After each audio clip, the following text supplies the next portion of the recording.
ప్రతిపాడు నియోజకవర్గం నగర పంచాయతీ ఏలేశ్వరంలో జనసేన పార్టీ ప్రతిపాడు నియోజకవర్గ ఇన్ఛార్జ్ ఒరుపుల తమ్మయ్య బాబు ఆధ్వర్యంలో వీళ్ళంతా కూడా గాజు గ్లాస్ గుర్తును ఇంటింటికి పరిచయం చేసే దానిలో భాగంగా ఈ యొక్క కార్యక్రమాన్ని ఏర్పాటు చేయడం జరిగింది. అయితే ఈ కార్యక్రమానికి సంబంధించి నేరుగా ప్రతిపాడు నియోజకవర్గ జనసేన పార్టీ ఇన్ఛార్జ్ తమ్మయ్య బాబే జనసేన సింబల్ ఉన్న గాజు గ్లాసును ఇస్తూ ఈ యొక్క ప్రచారాన్ని నిర్వహిస్తున్నారు. వీరి వెంట నియోజకవర్గానికి సంబంధించిన ఏలేశ్వరం మండలానికి సంబంధించిన ఏలేశ్వరం ప్రాంతానికి సంబంధించిన అనేక మంది జన సైనికులు ఆయన వెంట వెళ్తున్నారు. ఈ భాగంలో ఈ కార్యక్రమాన్ని తలపెట్టడానికి గల కారణాలు ఏంటి, తదితర అంశాలు మన ఒరుపుల తమ్మయ్య బాబుని అడిగి తెలుసుకుందాం. చెప్పండి, అసలు వాళ్ళ యొక్క కార్యక్రమం తలపెట్టడానికి కారణం? ఈ రోజున రాష్ట్ర వ్యాప్తంగా ఎన్నికల హడావుడి ప్రారంభమైంది. 2 మాసాల్లో ఈ రాష్ట్ర ప్రజలు ఎన్నికల రణరంగంలో వాళ్ళ యొక్క తీర్పు ఇచ్చే సందర్భం దగ్గరలోకి వచ్చేసింది. కాబట్టి మా జనసేన పార్టీ తరఫున జనసేన యొక్క విధి విధానాలు తెలియజేస్తూ జనసేన పార్టీ యొక్క మా ఎన్నికల గుర్తు అయినటువంటి గాజు గ్లాసున ఈ నియోజకవర్గ వ్యాప్తంగా ప్రతి ఇంటింటికి ప్రతి షాపులకి కూడా గ్లాసులు పంచిపెట్టి గాజు గ్లాసులు పంచిపెట్టి మాకు ఓటు వేసే విధంగా మరి వాళ్ళందరినీ కూడా అభ్యర్థించడం జరుగుతుంది. ఈ రోజున ఈ ఆంధ్ర రాష్ట్రానికి దిశ నిర్దేశం మరి ఖచ్చితంగా జనసేన పార్టీ అధ్యక్షులు పవన్ కళ్యాణ్ గారి వల్లే ఈ రాష్ట్రం బాగుపడేటువంటి కార్యక్రమం. ఆ సందర్భంగా మరి ప్రతి ఒక్కరికి కూడా పవన్ కళ్యాణ్ యొక్క ఆశయాలు, ఈ రాష్ట్రాన్ని ఏ విధంగా బాగు చేయాలనుకుంటున్నారు, ఈ రాష్ట్రాన్ని ఏ విధంగా అభివృద్ధి చేయాలనుకుంటున్నారు తెలియజేస్తూ మరి ఈ గ్లాసుల్ని పంచిపెట్టి మా యొక్క గుర్తుని ప్రజల్లోకి బలంగా తీసుకెళ్లే విధంగా ఈ కార్యక్రమం స్టార్ట్ చేయడం జరిగింది.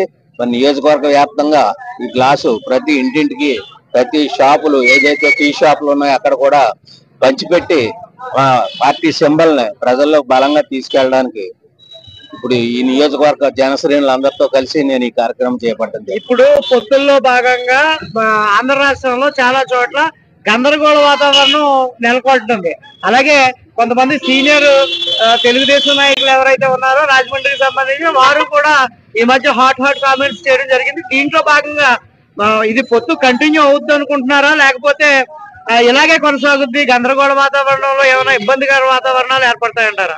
అటువంటి ఇబ్బందికర వాతావరణం ఏముండదండి. మా party Janasena party, Telugu Desam party, BJP party 3 పార్టీల యొక్క లక్ష్యం జగన్మోహన్ రెడ్డిని చిత్తుగా ఓడించి ఇంటికి పంపించడమే. అందుకు కొంతమంది ఏ విధమైన త్యాగాలకైనా సిద్ధంగానే ఉన్నారు పార్టీ శ్రేణులు, 3 పార్టీల శ్రేణులు కూడా.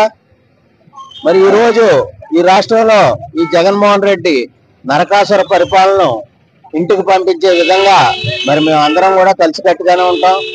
కొన్ని చోట్ల కొంతమంది బలమైన నాయకులకి, సీనియర్ నాయకులకి స్థానాలు వాళ్ళకి బీఫారం రాకపోవచ్చు, అయినా సరే అడ్జస్ట్ అవుతాం. భవిష్యత్తులో ఈ 2 నెలల తర్వాత ఈ రాష్ట్రంలో తెలుగుదేశం, జనసేన, బీజేపీ ప్రభుత్వం ఏర్పడుతుంది. ఏర్పడినప్పుడు అటువంటి నాయకుల యొక్క వారి యొక్క సేవలను గుర్తు చేసుకుని వాళ్ళ యొక్క సేవలకు తగిన ప్రతిఫలంగా ఇంకా మంచి ఉన్నతమైన పదవులు ఇచ్చే కార్యక్రమం కూడా జరుగుతుంది. కాబట్టి మేమంతా ఐక్యంగా మా యొక్క ఏకైక ధ్యేయం వైసీపీ ఓటమి, జగన్మోహన్ రెడ్డి ఓటమి. కాబట్టి మేమంతా కలిసే ప్రయాణం చేస్తాం. ఏ చిన్న పొరపచ్చాలున్నా అవి మా నాయకులిద్దరూ కూడా వాళ్ళు కూర్చుని మాట్లాడుకుని వాళ్ళు సెట్ చేసుకుని వాళ్ళు బీఫారం ఇచ్చిన అభ్యర్థికి అందరం కూడా ఏకతాటిపై పనిచేసేటువంటి కార్యక్రమం వచ్చినాయి. దానికి మీ సమాధానం కరెక్ట్. అది ఖచ్చితంగా ఇప్పుడు రాజమండ్రి రూరల్ అంశాన్ని మీరు పరిగణలో తీసుకోండి.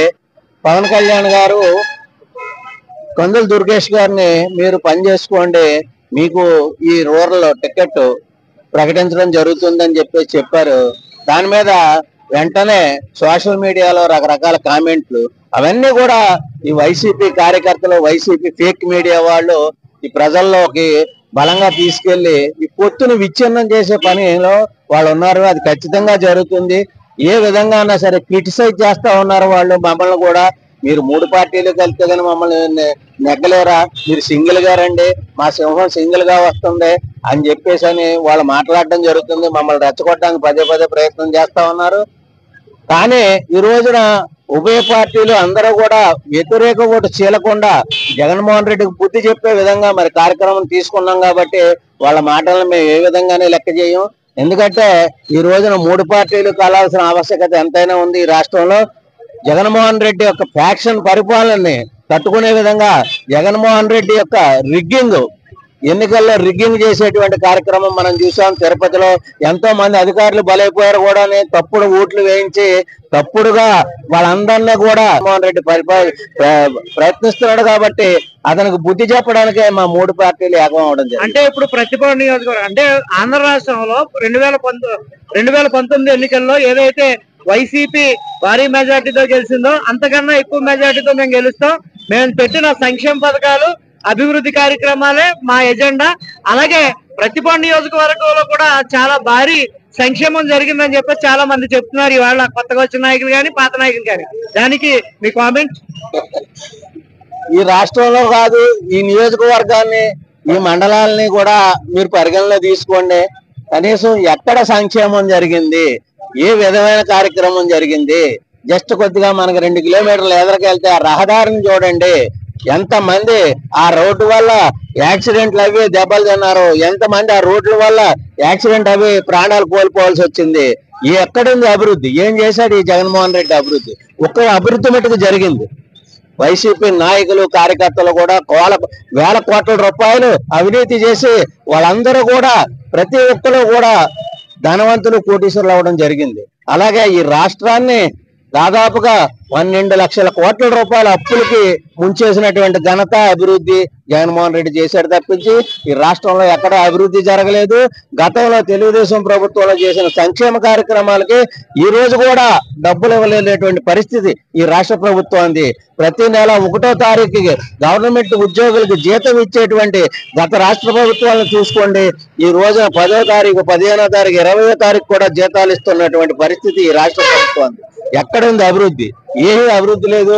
ఈ జగన్మోహన్ రెడ్డి అభివృద్ధి అంతా కూడా సాక్షి పేపర్లోనే, సాక్షి టీవీలోనే తప్ప ఎక్కడా కూడా మీరు పత్రికా సోదరులు మీరందరూ కూడా కావాలంటే ఒక నిజ నిర్ధారణ కమిటీ వేసి మీరు కూడా ప్రజల్లోకి వెళ్ళి చూసి పరిశీలించండి. గ్రామాల్లో పరిశీలించండి, నియోజకవర్గాల్లో పరిశీలించండి, మండలాల్లో పరిశీలించండి. దయచేసి మీ మీద కూడా చాలా ఉన్నది ఉన్నట్టు రాస్తే, నిజ నిర్ధారణగా మీరు వెళ్ళి వార్తలు రాస్తే మీ మీద భౌతికంగా దాడులు చేసి మిమ్మల్ని కొట్టినటువంటి సంగతులు 2 రోజుల క్రితం కూడా ఈనాడు ఛానల్ మీద డైరెక్ట్ గా అటాక్ చేసినటువంటి ఘనత ఈ వైసీపీ పార్టీది, వైసీపీ ప్రభుత్వానికి. అలాగే ఆంధ్రజ్యోతి విలేకరుల మీద కూడా దౌర్జన్యం చేసి కొట్టినటువంటి పరిస్థితి. ఎందుకు? ఈ ప్రజల్లో జరుగుతున్నటువంటి అన్యాయాలని, అక్రమాలని మీరు వెలికి తీసి ఈ రాష్ట్రానికి, ఈ దేశానికి తెలియజేస్తున్నారని మీ మీద కక్ష కట్టి మిమ్మల్ని కూడా హింసిస్తున్నటువంటి ఈ ప్రభుత్వం ఏ విధమైన అభివృద్ధి చేయలేదు. యాక్షనిజాన్ని అభివృద్ధి చేసింది ఈ ప్రభుత్వం. ఇది పరిస్థితి. ఇక్కడైతే మాత్రం చాలా క్లియర్ గా చెప్పడం జరిగింది. ఇది ఏదైతే ఉందో తమ సింబల్ గాజు గ్లాసు గుర్తుంది కదా, దాన్ని ప్రజల్లోకి తీసుకెళ్లే ప్రయత్నంలో భాగంగా ఈ రోజు ఇంటింటికి ఈ యొక్క గాజు గ్లాసు పంపిణీ, అలాగే ఈ యొక్క కాఫీ హోటల్స్, అలాగే కిళ్ళి షాపులు ఏవైతే ఉన్నాయో ఏలేశ్వరంలో వాటి దగ్గర కూడా జరిగింది. ఇది ప్రతి మండలంలో అంటే 4 మండలాలకి సంబంధించి నియోజకవర్గం అంతా కూడా ఈ యొక్క ప్రచారాన్ని ముందుకు తీసుకెళ్లే ప్రయత్నం చేస్తామని చెప్పేసి వరుపుల తమ్మయ్య బాబు అన్నారు. అంతేకాకుండా ఏదైతే ఇప్పుడున్న ప్రభుత్వం అభివృద్ధి చేసిందా అని అధికార న్యూస్ అడిగిన ప్రశ్నకు అభివృద్ధికి ఉన్న ఫ్యాక్షనిజాన్ని అభివృద్ధి చేసిందని చెప్పేసి వారు సెలవు జరిగింది. అలాగే ప్రతి ఒక్కరూ కూడా ఏదైతే జనసేన బీజేపీ పొత్తుందో ఈ పొత్తును కూడా విచ్ఛిన్నం చేసేందుకు తమ సోషల్ మీడియా ద్వారా రకరకాల ప్రోత్సాహాలు సృష్టిస్తున్నారంటూ ఇక్కడ తమ్మయ్య బాబు తెలపడం జరిగింది. అంతేకాకుండా వైసీపీ నాయకులు ఇక్కడ అభివృద్ధి కన్నా, సంక్షేమ పథకాలు పంపిణీ చేయడం కన్నా కూడా ఎక్కువగా దోచుకు తిన్నారు, రౌడీయిజాన్ని డెవలప్ చేశారు. అలాగే కూడా ఈ రోడ్లు కూడా ఎట్టి పరిస్థితుల్లో నిర్మించే ప్రయత్నం చేయలేదని చెప్పేసి వీరు ఆరోపించడం జరిగింది. కోటితో అధికార న్యూస్. జై జనసేన, జై జనసేన, జై జనసేన.